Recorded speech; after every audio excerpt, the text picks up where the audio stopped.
দেখতে দারুণ লাগে আর আই এম সো হ্যাপি।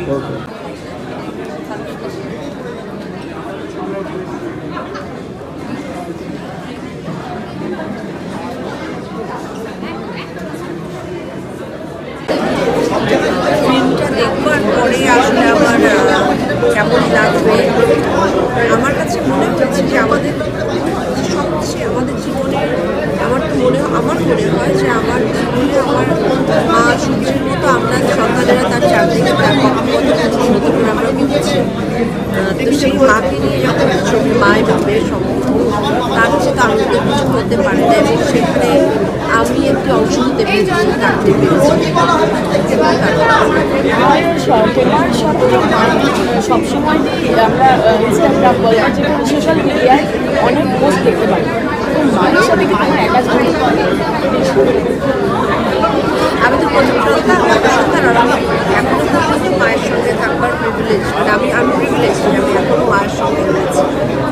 সেজন্য আমার কোনো ভাই বোনেরা ভীষণ কষ্ট করে আমার, কিন্তু আমার মা অনেকখানি স্বাবলম্বী, সে ওনার কাছ থেকে হেরিটেজ অনেক কিছু পেয়েছি, কিন্তু তার সঙ্গে সঙ্গে যে ইন্সপিরেশনটা পেয়েছি আমি, তোমার ফাইটার যে সত্তাটা আমার ভেতরে, এবং যেই আমার মার ভীষণ যেই পেশেন্স, এগুলো যদি আমি কোনোভাবে কোনো পেয়ে থাকি সেগুলো ওনার কাছ থেকে আমি পেয়েছি।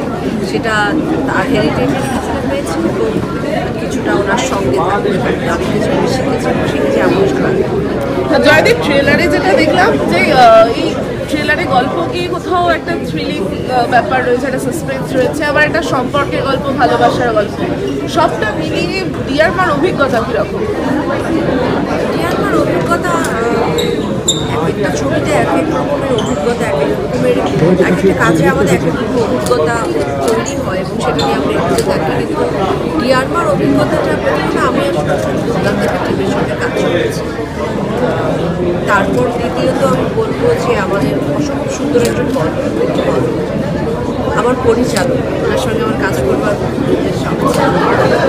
নাম বলছি আমার আগে করেছি আমি, সেখানে আমার অল্প সময় আমি ওনাকে পেয়েছিলাম, কিন্তু আমি এইবার বেশ অনেকখানি সময় আমি ওনাকে ডিরেক্টর অনিরুদ্ধ রাজচন্দ্রকে পেয়েছি।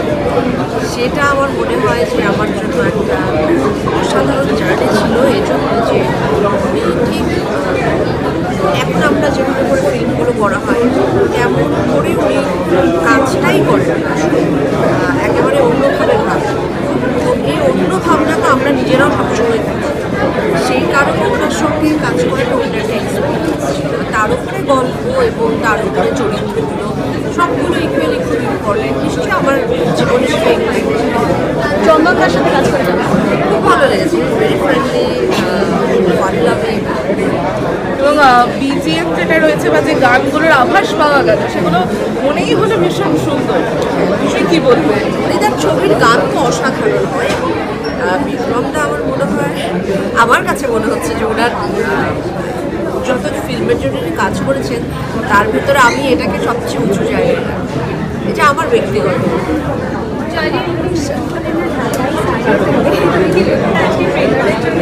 হ্যাঁ অবশ্যই, এটা ডিজাইন করা আছে হচ্ছে ঢাকার থ্রেড বিলি বলে জামদানি তাদের করা, আমার জন্য স্পেশালি তারা বানিয়ে দেন। আজকে ট্রেলার লঞ্চ সবার সাথে দেখা হয়, সব ভালো লাগে,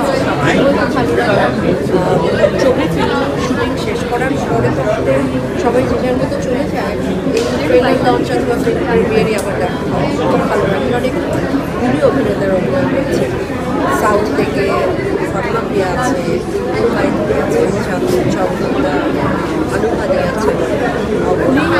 কবিতা সবসময় অন্যরকম কম্বিনেশন করার চেষ্টা করে, আমার খুব ভালো দারুণ experience.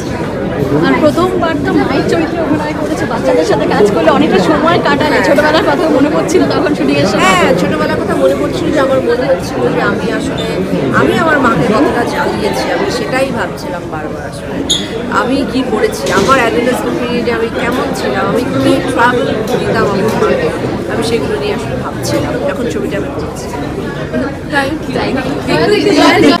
Rajita to me was all the bad, but I think this is outstanding. She's done a brilliant job.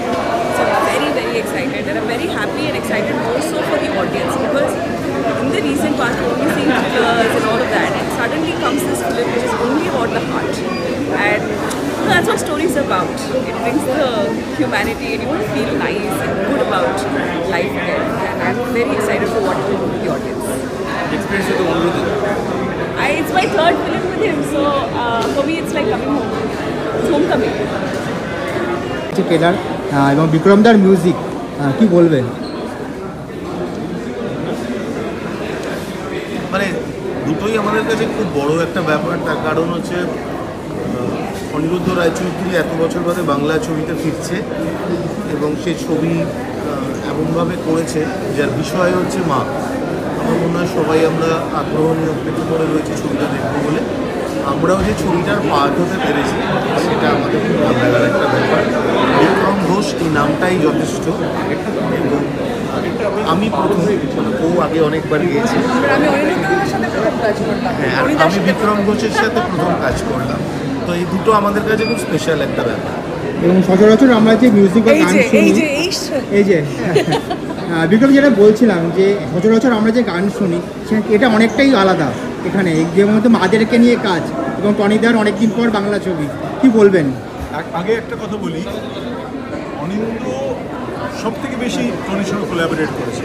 He has written this single Bengali song যেটা রয়েছে বাংলা গানটি, উজ্জয়িনী আর ও ডুয়েট গিয়েছে, এত সুন্দর লিখেছে। ও হি ইজ এ মাইস্ট্রো। ও আমার সঙ্গে আমাদের দুজনেরও এটা প্রথম কি বলে হাতে খড়ি, হ্যাঁ কোলাব প্রথম হলো আর কি। হ্যাঁ, which is a wonderful thing. হ্যাঁ, অনেক বছর ধরে একসঙ্গে একে অপরকে চিনি কিন্তু কাজ হয়নি। This is the first time. জয়নীর সঙ্গে তো এটা খুব স্পেশাল যে আমরা অনিরুদ্ধ রায়চৌধুরী মানে টনি ছবিতে আমরা কাজ করলাম। মানে কাজটা করতে খুব ভালো লেগেছে, খুব বন্ধুত্বপূর্ণ একটা জায়গার মধ্যে। আর একটা ছোট্ট জিনিস বলি যে এই গানটা কিন্তু আমি বহুবার লিখেছি, তারপরে অ্যাপ্রুভাল পেয়েছি। সেটা আমার গান লেখার ক্ষেত্রে কখনো হয় না। আমি অনেকগুলো শুট করেছি। So yes, it's a very lovely song, special song, এবং সত্যি সকলে শুনবেন। I think you will enjoy it, and of course wonderful artist R involved. আমার তো উজ্জয়িনীর সঙ্গে তো আমি বোধহয় 400টা কাজ করেছি, জানি না কটা হয়েছে, 500টা হলে তারপর আমরা জানাবো। সেলিব্রেট করবো। But yeah, with Anindya this is the first, so very happy. Thank you.